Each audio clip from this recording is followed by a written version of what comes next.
Good afternoon, everyone. Thank you very much for the invitation. I'm thrilled to be here today. I'd like to thank Melissa Polly from Department of Energy, who actually made the introductions, and for Dr. Valentini as well. Thank you so much for having me here today. So I guess I have three very important challenges this afternoon. The first is keeping everybody awake and making sure my presentation does justice to all the amazing speakers we heard from today. I was actually really impressed and happy to have the opportunity to be here and to listen to all I did this morning. It was really amazing and inspirational. The second big challenge is to really talk about mining and make it interesting and speak to why it matters for the renewable energy transition. So before I jump into explaining what climate smart mining is, maybe I'll just give a little bit of an introduction in terms of what the World Bank does. For those of you who don't know, we are a multilateral development bank working in several areas, trying to help countries grow and develop. And sometimes I say, I work at the World Bank with mining, and people, wow, the World Bank does mining? It's like, yes, we do mining, because we believe mining is an essential sector that does contribute to growth and development. So the World Bank's twin goals are, one, to reduce extreme poverty by 2030, and the other one is to achieve shared prosperity. So those are our main goals, and everything we do, all our projects, ultimately have that as the main objective. So in the energy and extractives practice, we are really focused on social sustainability, financial sustainability, and environmental sustainability. So our projects are all structured around those core aspects. So, back in 2016, we started looking at the growing need for certain critical minerals and metals that were emerging as part of supplying the renewable energy technologies.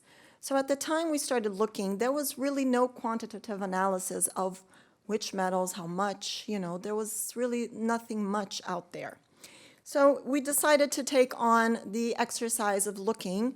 For us at the bank, it was not so much about making projections in terms of mineral demand, and where the market is going, but it was really about our client countries, in the case of the extractive sector, which are resource-rich developing countries. We wanted to understand what minerals, how much, so that, these countries could actually benefit from this growing demand. So it was very interesting, and I have to say, I was very involved in this project, and when we started, running the models, the numbers were really very surprising. And the biggest conclusion from our 2017 report, and that's something that whenever I present, people are very surprised, is that the low carbon future is actually very mineral intensive. And I will show you why in a little.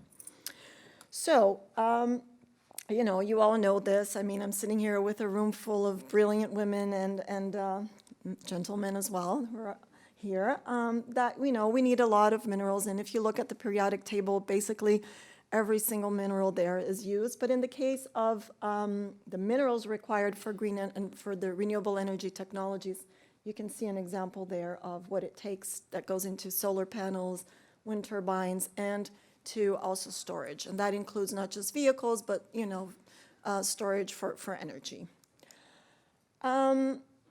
So what did we do? We took the International Energy Agency's global warming scenarios. We looked at the different scenarios. So they had various scenarios, the 6-degree scenario, so keeping global warming at 6 degrees, which was their business as usual scenario. Then there was the 4 degrees, the 2 degrees, and as the years go by, the IEA puts out new scenarios. And under these scenarios, you look at the renewable technology penetration. What will it require in terms of the uptake in renewable energy to keep global warming at these certain levels. So we took those scenarios and we looked at, so what does this mean what does this mean in terms of mineral demand? You know, if we want a 2-degree scenario, which, you know, more or less is what the Paris Agreement is, I mean, what would it take?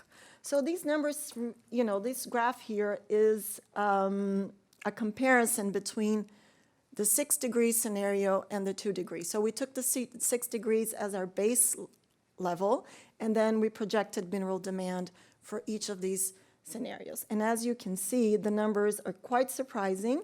And not surprising is that, you know, the minerals required for storage, for batteries, is where you see the strongest growth. So, you know, lithium, it's almost 1,000% more until 2050. That's how much more lithium we'll need in order to, you know, keep global warming at 2 degrees Celsius. And the different colors there, you will see the different scenarios, and we even went a bit more aggressively, which is like beyond the 2 degrees. So that, you know, and every time I show this graph and then somebody in the audience says, oh, well, but we'll just recycle everything, right?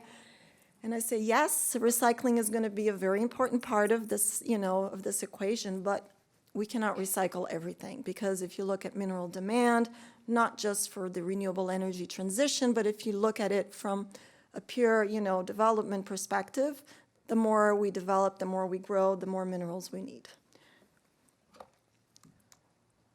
So this is just to give you an idea of how much minerals go into a single 3-megawatt wind turbine. You'll need, you know, 4.7 tons of copper, you need 3 tons of aluminum, you need rare earths, zinc, molybdenum, and a bunch of other stuff. So this is just to show that, you know, there is a materiality to the renewable energy transition, and it's one we cannot forget about, because we like to think that these technologies are clean and green, and they can be. But we need to be very mindful that there is this materiality, and that this materiality does have an impact. So every time I, you know, show these, the first graph, people are confused. Oh, wow, these scenarios, you know, they're very confusing. What does this really mean? What does the renewable energy transition, how much minerals do we need to realize this transition as compared to overall mineral production in the world today? So that's why we prepared this graph, is to show that these numbers that I'm showing there, you know, the 1,000% more lithium, the cobalt, the graphite, and all these battery minerals, this is just for the renewable energy transition. Look at copper, for example. It's small because copper, you know, goes into everything that we have. Look around us, you know, there's a lot of copper in this room right now. So, but just for the clean energy, it means 7% more copper until 2050. And that is a lot of copper if you look at, you know, global copper production. So for the bank, for us, it was like very important to try and understand, where do these minerals come from? I mean, where are we going to get these minerals from, right?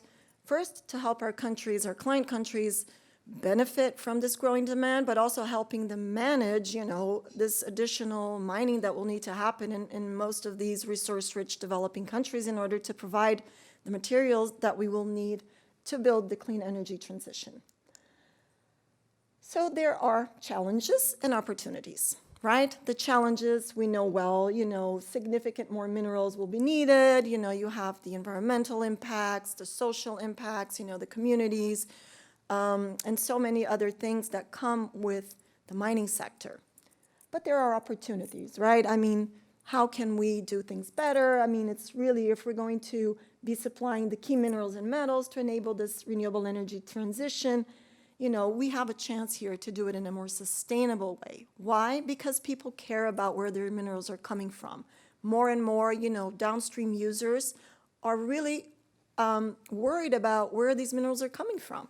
And if their supply chain is clean, you know, I talk to a lot of companies. I talk to Tesla. They don't want to buy minerals to put in their batteries that are dirty or come from, you know, artisanal miners that use child labor, for example. So there's a big challenge there. How do we make these supply chains green? How do we make them clean? And that's where we hope to have a part of the solution, which is climate smart mining. So what is climate smart mining? Climate smart mining is really focusing on looking at the supply chain of these critical minerals and metals for the renewable energy technologies and making sure that we minimize the carbon footprint, but also the material footprint that will come from this additional mining that we will need to realize the low carbon future. So, the Climate Smart Mining Facility is a new trust fund that we set up at the World Bank, and it's partnering with the private sector and with governments to help achieve these objectives that I just mentioned of reducing the carbon and material footprints of the mineral supply chains. So we hope to do that through research, understand a little bit more, for example, recycling. How can we scale up recycling of these critical key minerals? If you look at lithium, for example, that is a key element for batteries, very little, we could say the baseline today would be zero for lithium recycling at a commercial level. So we want to be able to scale that up, right? So how do we help in building the knowledge? Financing greenfield and brownfield projects, but with a climate smart approach. How can we integrate more renewable energy into the mining sector, reduce water use, reduce, overall the material footprint, reduce waste. Waste is a huge issue for the mining sector. So how do we make that happen? De-risking investments, and again, the recycling, which is a key element. And sorry if I'm rushing through this because I realize I don't have much time. So the Climate Smart Mining Facility, we have these two windows. One is innovation and analytical work, and the other is really on the ground implementing these projects, making sure that climate smart mining is actually happening on the ground and not just in theory, right? And how do we do that? So these are the climate smart mining building blocks. So we have, these building blocks were designed after we did worldwide consultations, talking to industry, talking to civil society, to academia, to everyone, and looking at the mineral supply chain and trying to understand where the main challenges were and where the main gaps were, so that we could try to address them under the climate smart mining. And we have divided them into mitigation, adaptation, the reducing the material impacts, and creating market opportunities. So there's a lot of stuff in there. There's a lot of, of things that we hope to do with the climate smart mining, and we are already doing. A lot of it is integrating renewable energy, but also thinking through, for example, carbon finance instruments. How do you use carbon taxes to, incentivize, for example, the uptake in renewable energy? So a lot of that is already happening, and there's a lot of innovation going on in this space that we hope to to do more of.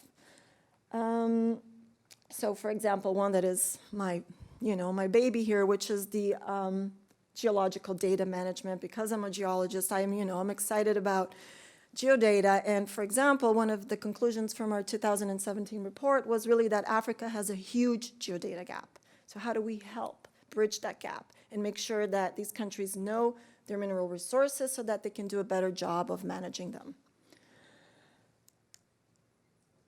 So this is just to illustrate a little bit what our work program is going forward. We will be releasing a new report early to 2020 that does talk about recycling and the role recycling will play in this, in this space. And there's also going to be a chapter looking at the global warming potential of renewable energy technologies compared to other energy generation technologies, coal, gas, hydrogen. So there is a mix there that we are looking at the global warming potential compared to renewable energy technologies. And some people are like, well, but, that's a bit tricky. And we're like, yeah, but, the results, it's a no-brainer, right? Renewable energy is the way forward. And it is the global warming potential of these technologies is really a lot less than fossil fuel counterpart.